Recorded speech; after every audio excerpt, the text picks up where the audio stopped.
Okay, so I got my drill set up here. I got it into the bottom of my valve stem here, and as you can see here, I can just pop it up in and out like so. This is my intake valve, and what I'm using is Permanex valve grinding compound, and it's got a bit of grease in it, and basically it works as a bit of a coarse and in between a fine. It's kind of between the two. If you want more coarse, you avoid any of the grease in there, and then if you want more fine, you dip some grease in there.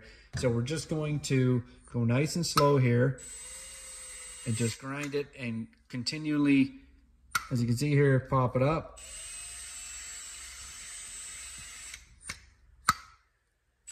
You know, do not go quick on these. You don't have to. This is just a little bit, okay?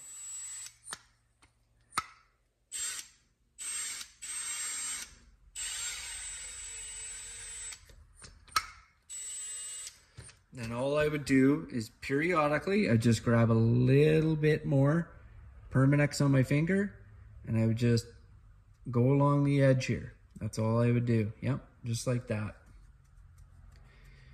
All this excess will wipe off later, okay? So, and you'll hear the sound difference too. You'll hear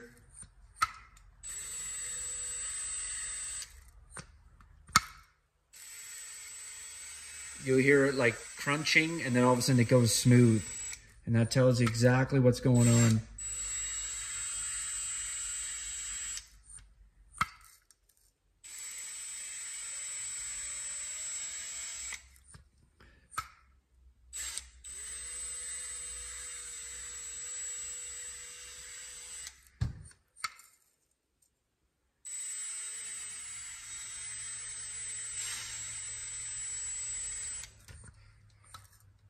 Okay, I'll give her one more.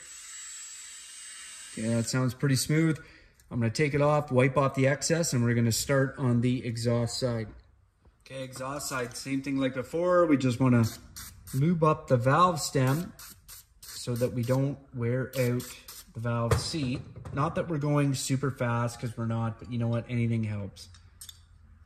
And it takes like 2 seconds to do this, but okay, there we go. Got her lubed up. Stem's lubed. So then we take our compound again, boys and girls, and we just want to just lube her up. Yeah, and you don't go hog wild because you don't have to.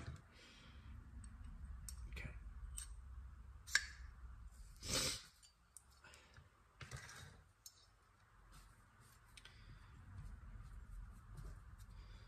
All right.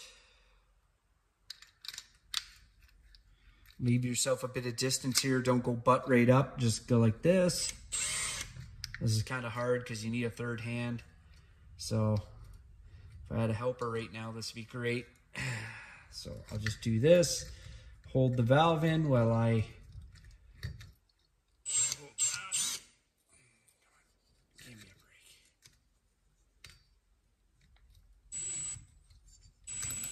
There we go. So I can do this. And away we go. Listen to the sound difference as I go. You lift, turn,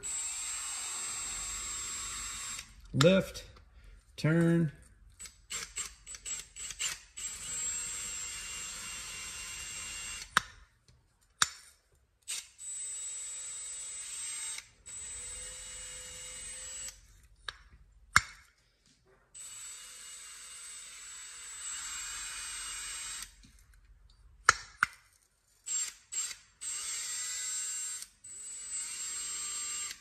Okay, I'm gonna throw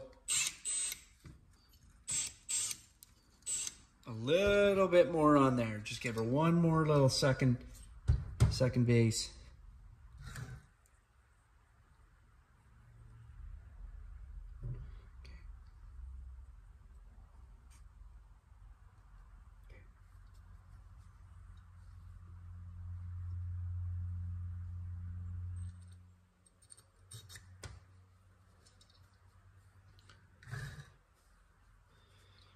Put your thumb there, hold the valve in. Put her on there. Try and leave a space so you can go up and down all around. And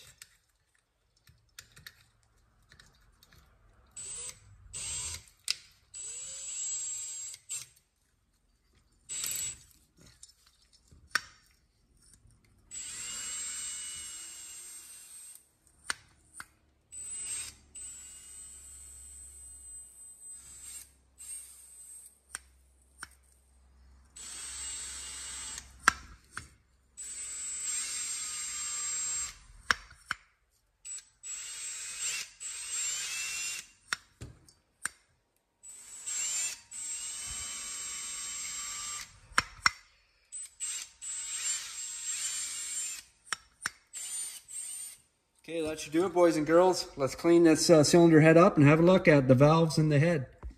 All right, let's look at the finished result. With the cylinder head here, you can see the nice valve seats. All nice and clear, visible. Pretty nice. The valves, exhaust.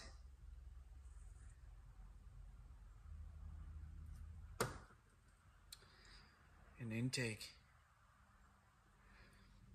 Okay, let's do a leak down test. Okay, so we're going to test our exhaust valve. We got a bit of water.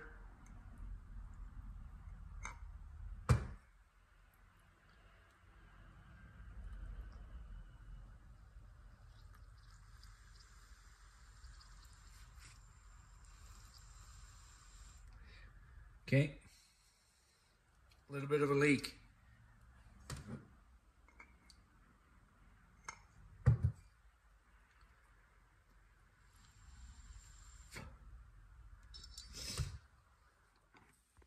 If you find that your valves are still leaking a bit, you can give them a little finishing touch, like this.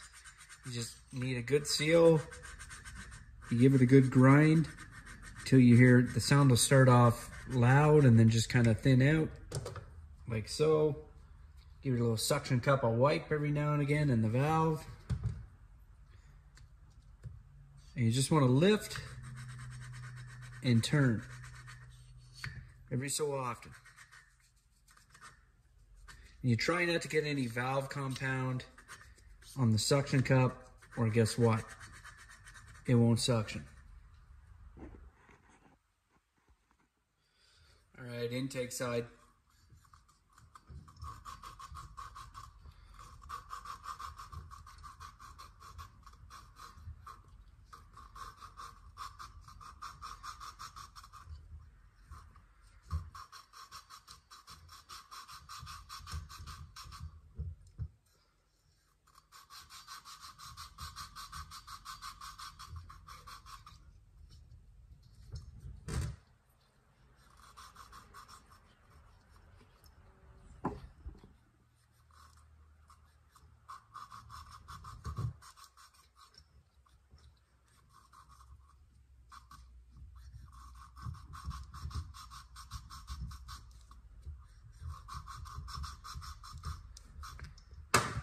Okay, let's leak these down. One last little point I wanted to make sure that everybody knew that when you're using this leak down tester, when you're testing the valves, you don't want to blow really hard. Obviously, if you don't have the valves, even if they're lapped, if you don't have them under spring pressure, you can blow hard enough that it will show that it leaks. And when I first did my first leak down test, I just had a nice little steady blow, and you could see how bad it was leaking. So when you redo the test after you lap your valves, you want to keep that in mind, because no matter what, if it's not under spring tension, you can blow hard enough that your breath will push up on the valves, no matter how well they're lapped, and that's just the way it is. So don't be confused if you see a tiny bit of leaking. Keep in mind that, like I said, it's not under spring tension, and maybe you're blowing too hard. All right, let's get on with this test. Exhaust valve, here we go.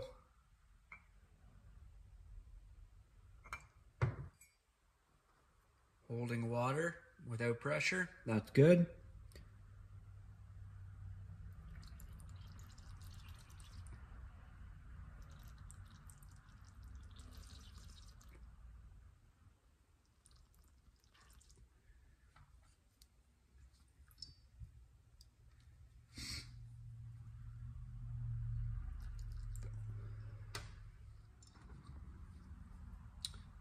Okay, let's do the intake side.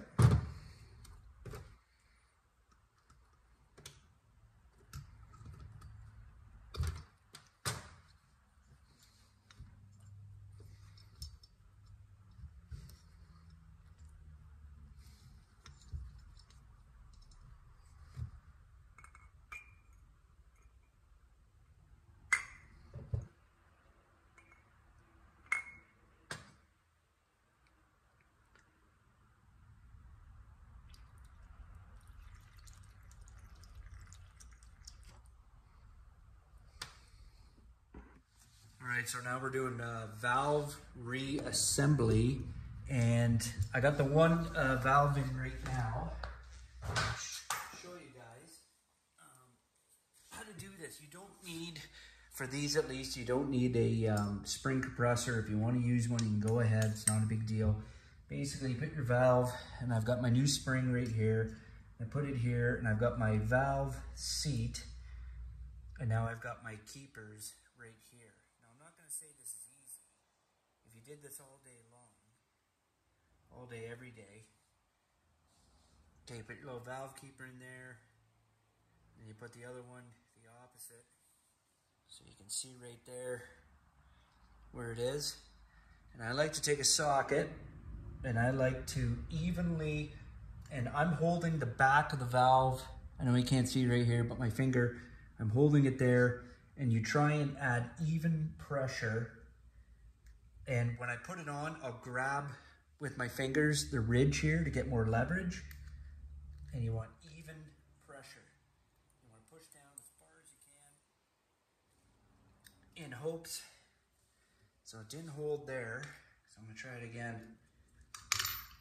Like I said, it's not easy.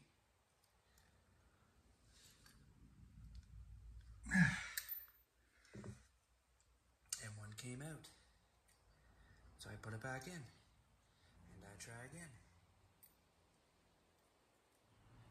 Just a nice, even pressure. Yeah, see? That's the problem there. Oh, there we go. I got one, but not the other side. So what I'll do is, I'll put my socket on this side here that isn't fully in, and I'll try and push down on it in hopes that it goes down and holds. Nope. Let's see if I take a little hand.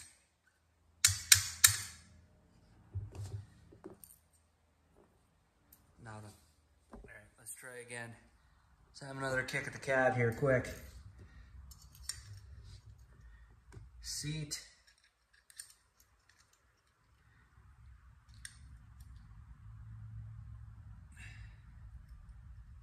Retainer. Retainer. Okay. Both retainers. Socket. Nice, even, progressive.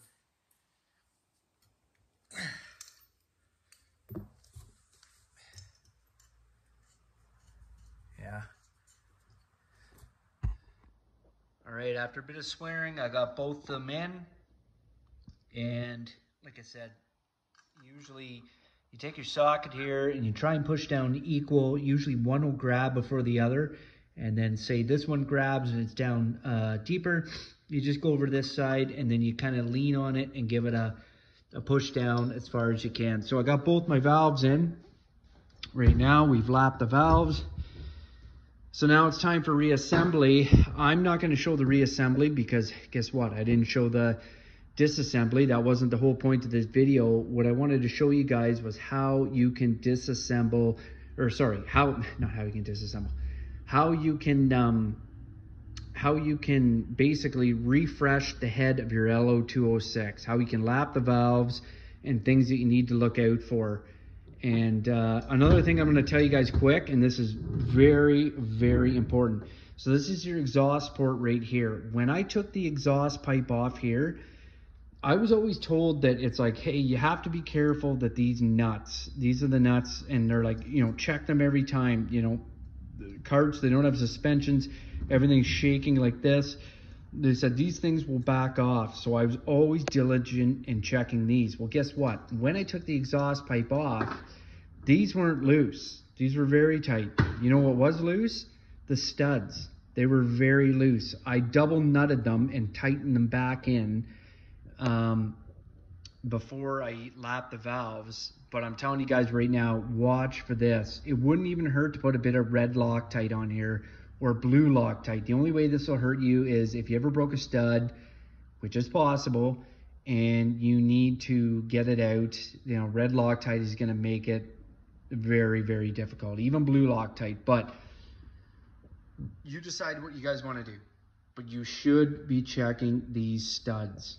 I was probably losing so much scavenging, exhaust scavenging, just from not having those tight. That thing, I thought they were tight, but surely when I was racing, this whole thing was jiggling here, and I didn't even know it. So anyways, guys, that's the end of this video. It was a quick one.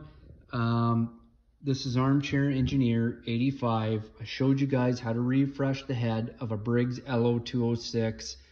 Let me know what you think. Like, comment, and subscribe. I'm out.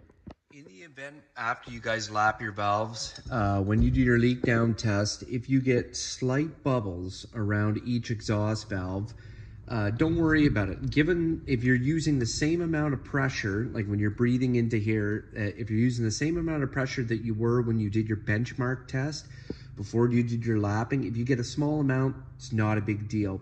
In the first video that I showed you guys, I gave minimal pressure and I was getting a lot of bubbles. When I was doing my other tests, you can see that I get slight little bubbles. It's not a big deal. These, like when doing these tests, you don't have your valve springs installed. So there's no spring tension holding these valves closed.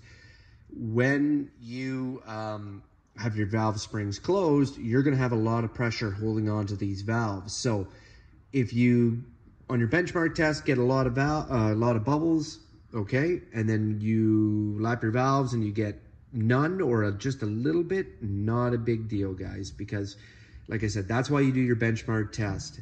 Once the spring tension is on, these things will be well sealed. And the fact that if you dump water in here and they're shut before you lap your valve or after you lap your valves and it's not holding water, that's great. Plug this in, give a little bit, a couple little bubbles here and there, not a big deal.